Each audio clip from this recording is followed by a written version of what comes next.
네, 안녕하세요. 역사통일방송 신통방통 우리 역사입니다. 이번 방송은 고구려와 수나라 사이의 전쟁, 제1차 전쟁에 대해서 살펴보도록 하겠습니다. 고구려는 4세기 중후반에 고조선의 옛 영토를 거의 완전히 회복을 하게 됩니다.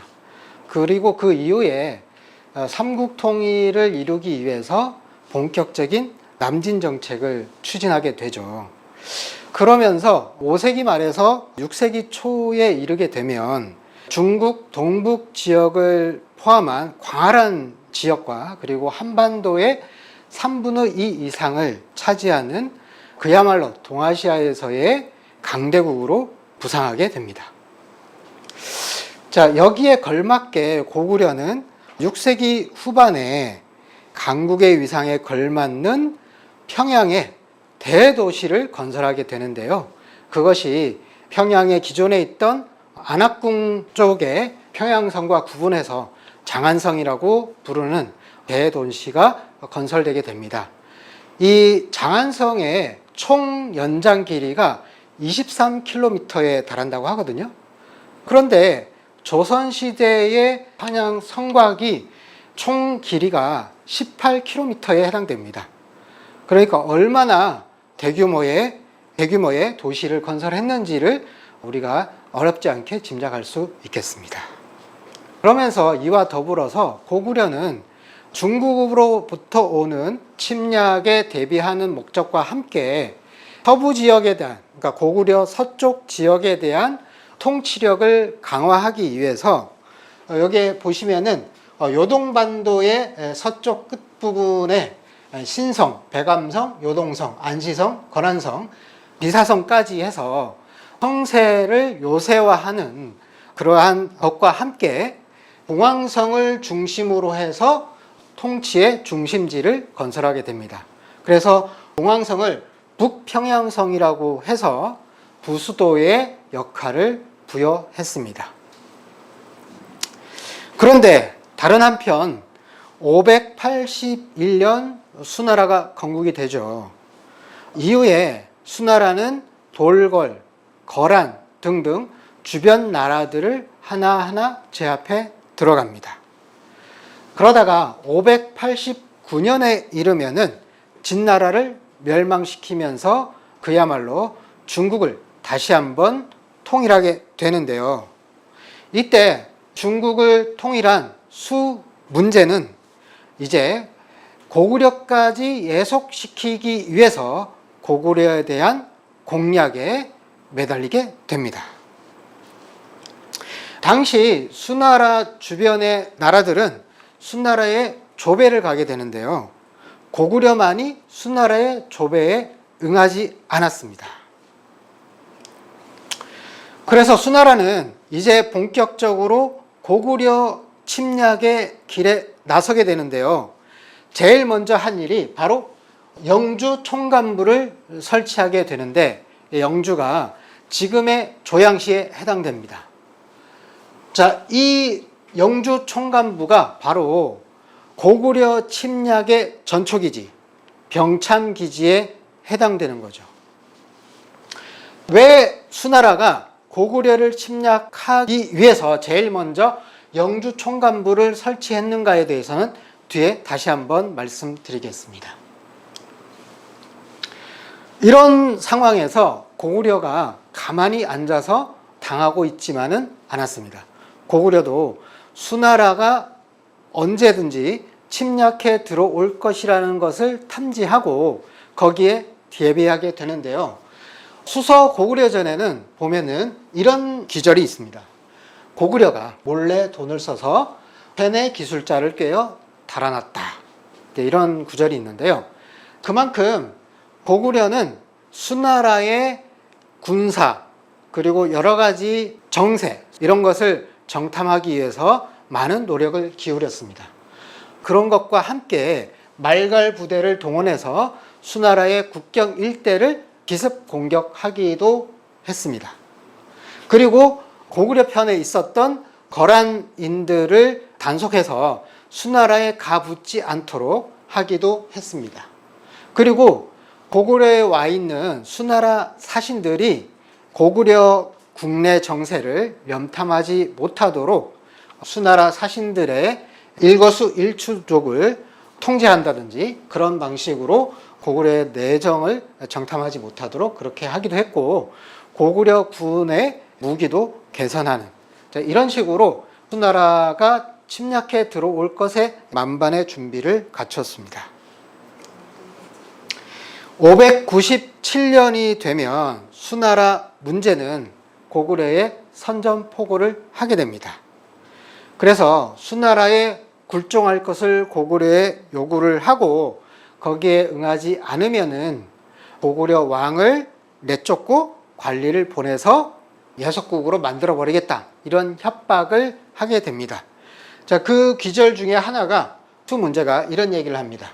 국서에다가 요수의 너비가 장강에 비하여 어떠하다고 생각하며 고구려의 인구가 진나라에 비하여 어떻다고 보는가, 이렇게 얘기를 하는데요. 그만큼 자기네들은 진나라도 멸망을 시켰다, 그만큼 강대하다, 이런 것들을 과시하는 그런 국서를 보냈습니다.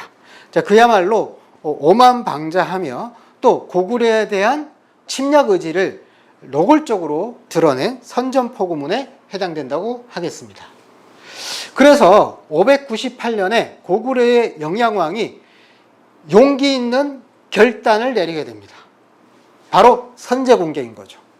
수나라에 대해서 기선제압을 하겠다라는 겁니다. 고구려의 영양왕이 직접 1만여 명의 기병을 이끌고 바로 영주 총관을 들이칩니다. 그래서 영주 총관을 파괴하는데요. 이것은 두 가지 목적이 있습니다. 하나는 수나라의 고구려 침략의 전진기지를 공격함으로써 수나라의 고구려에 대한 침략의 어떤 계획, 수행에 차질을 빚게 하는 것과 함께 고구려 공격을 위한 전진기지를 북경 남쪽으로 저 멀리 후퇴하지 않으면 안 되게 만들게 된 것입니다. 이런 두 가지 목적을 가지고 고구려의 영양왕은 영주 총관을 기습 공격했습니다. 598년 수나라는 드디어 100만 대군을 이끌고 고구려를 침공하게 됩니다. 자, 여기에 지도를 보시면은 여기가 바로 영주 총관부입니다. 조양시인데요. 수나라의 전투병이 어디서 집결해서 출발했느냐? 바로 탁군, 북경 남쪽 부근에 있습니다. 원래 계획대로라고 한다면 수나라 군대가 집결해서 공격을 개시하는 그 위치는 바로 요 조양이어야 될 것입니다. 그런데 고구려가 선제 공격을 해서 영주 총관을 들이쳤기 때문에 할 수 없이 수나라 군대의 결지, 즉 총공격의 전진기지는 북경 일대가 될 수밖에 없었고, 그래서 고구려 침략을 위해서는 이 조양까지 가게 되는데 탁군, 즉 북경에서 4월에서 5월 사이에 출발을 해서 여기 영주에 이르는 시점이 6월에 해당됩니다. 그래서 한 2달가량을 지연시켰다, 이렇게 볼 수가 있을 것 같고요. 그래서 수나라 군대는 수륙, 양용 작전을 펼치는데요. 육군은 탁군, 임류관을 거쳐서 조양에 이르러서 공격을 개시하고, 그 다음에 수군은 산동반도의 그 동래 지역에서 함선을 출발시켜서 압록강 하구에서 바로 북평양성, 봉황성을 들이친다라는 계획을 갖고 있었습니다. 당시 수나라 군대의 전투병은 수륙 전투병 합쳐서 30만 명에 이른다고 했고요. 612년 2차로 수나라 군대가 침략했을 때에 군수 보급 부대는 전투병의 2배다라고 하는 기록으로 봤을 때 당시 수나라 군대의 전체 병력 규모는 바로 100만에 이른다고 이렇게 추정할 수 있겠습니다. 이렇게 수나라 군대가 고구려를 침략을 개시했는데 전쟁은 어떻게 벌어졌을까요? 역사 기록에는 수나라가 1차 침략했을 때의 전투 상황에 대한 기록은 전혀 없습니다. 다만 결과만 남아 있는데요. 그 결과에는 이렇게 되어 있습니다. 수나라 군대에서 죽은 자가 열에 8, 9이었다 라고 기록을 하고 있는데요. 수나라 100만 대군의 8, 90% 이상이 사망했다. 이렇게 추정해 볼 수 있겠습니다. 그 기록에 따르면은 장마와 풍랑, 전염병이 겹쳐서 이렇게 죽은 자가 열에 8, 9이었다라고 기록을 하고 있지만 사실 당시의 전투의 상황을 추정을 해본다면 바로 이와 같은 장마, 풍랑, 전염병이라고 하는 상황은 수나라 군대든 고구려 군대든 아마 조건은 비슷했을 것이다 라고 추정해 볼 수 있습니다. 그렇다고 한다면 바로 수나라 군대에 맞서서 고구려 군이 그만큼 잘 싸워서 수나라 군대를 전멸시켰기 때문에 죽은 자가 열에 8, 9이었다 라고 기록되지 않았을까라고 충분히 짐작해 볼 수 있겠습니다. 그리고 수나라 군대는 육군은 요수를 건너지를 못했습니다.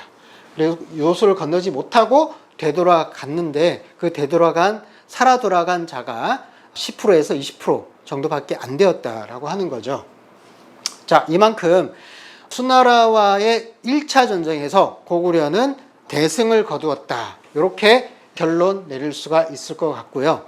이렇게 1차 전쟁에서 고구려가 승리함으로써 그 뒤에 수나라가 계속해서 2차, 3차, 4차 이렇게 침략해 들어올 때에도 역시나 고구려가 승리할 수 있었던 가장 기본적인 단초, 기초가 되었다. 이렇게 말씀드릴 수 있을 것 같습니다.